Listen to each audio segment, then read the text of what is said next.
अब बात अगर मैं कंप्यूटर हार्डवेयर की कर रहा हूं तो कंप्यूटर का भी आपके सामने होना ज़रूरी है, और मैंने वही कंप्यूटर लिया है यहाँ पर जो आपके घरों में आमतौर पे मिलता है, यानी डेस्कटॉप पीसी, जिसे आप पर्सनल कंप्यूटर के नाम से भी जानते हैं और शॉर्ट में हम पीसी भी कहते हैं। जहाँ पर जब अपने घर पे आप कंप्यूटर लेके आते हैं तो आपको एक CPU, एक मॉनिटर, स्पीकर्स, कीबोर्ड और माउस मिलते हैं।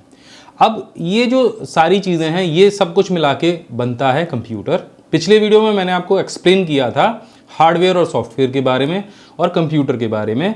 इस वीडियो में मैं आपको बताने वाला हूं कि जो हमने बात की थी पिछले लेसन में कि इनपुट डिवाइसेस क्या होती हैं, प्रोसेसिंग डिवाइसेस क्या होती हैं और इसके अलावा आउटपुट डिवाइसेस क्या होती हैं, ये इस वीडियो में आपको एक्सप्लेन हो जाएगा। तो यहाँ पे ये जो इस समय आप मेरे पास देख रहे हैं ये CPU है, जिसे आप सेंट्रल प्रोसेसिंग यूनिट कहते हो। और असल में ये CPU, मैं अगर सीधे शब्दों में कहूँ तो ये जो डब्बा आपको दिख रहा है ये CPU नहीं है। CPU इसके अंदर लगा रहता है मदरबोर्ड के। तो वो अगले वीडियो में जो आने वाले लेसन है उसमें मैं आपको क्लियर करके बताऊंगा कि वो CPU कहाँ पे लगा रहता है। फिलहाल के ये जो बॉक्स आपको दिख रहा है आमतौर पे इसे लोग CPU कहते हैं। तो ये हमारा मेन प्रोसेसिंग यूनिट होता है जहाँ पे हम डेटा को एंटर करते हैं और जहाँ से सारी चीज़ों का आउटपुट हमें मिलता है। इसके बाद में जो मुख्य रूप से इनपुट और आउटपुट डिवाइसेस होती हैं उनके बारे में समझ लेते हैं।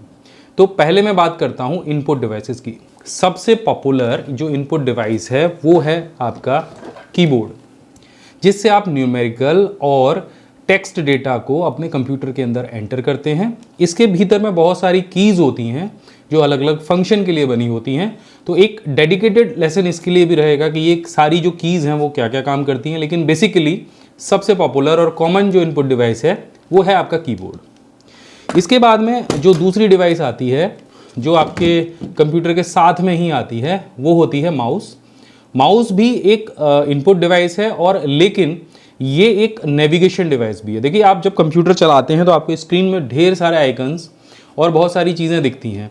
असल में आज के समय में जो ऑपरेटिंग सिस्टम हम इस्तेमाल कर रहे हैं वो होता है ग्राफिकल यूज़र इंटरफेस, यानी सारी चीज़ें ग्राफिक बेस होती हैं।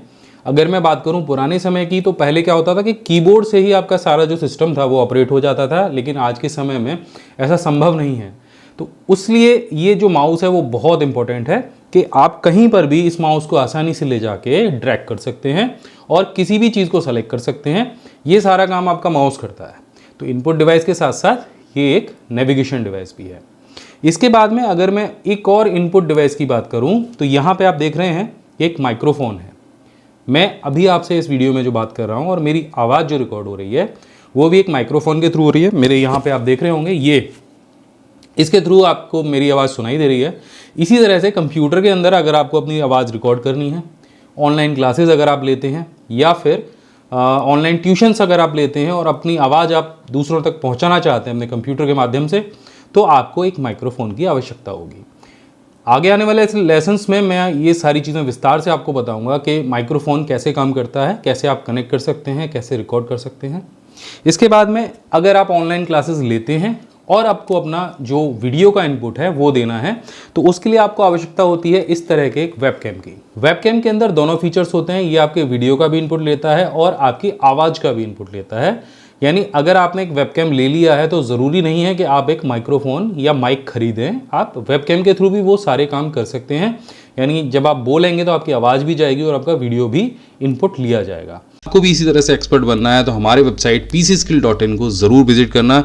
बहुत सारे कोर्सेज यहाँ पे दिए गए हैं विद ISO सर्टिफाइड, हिंदी में है, बहुत सरल भाषा में है, आपको बहुत अच्छे से सारी चीज़ें समझ में आने वाली हैं। या फिर अगर घर पे बिना इंटरनेट के देखना हो तो हमारी पेन ड्राइव कोर्सेज को ज़रूर ऑर्डर करना। और इसी तरह के वीडियोज़ अगर आपको और भी चाहिए तो इस चैनल को ज़रूर सब्सक्राइब करना।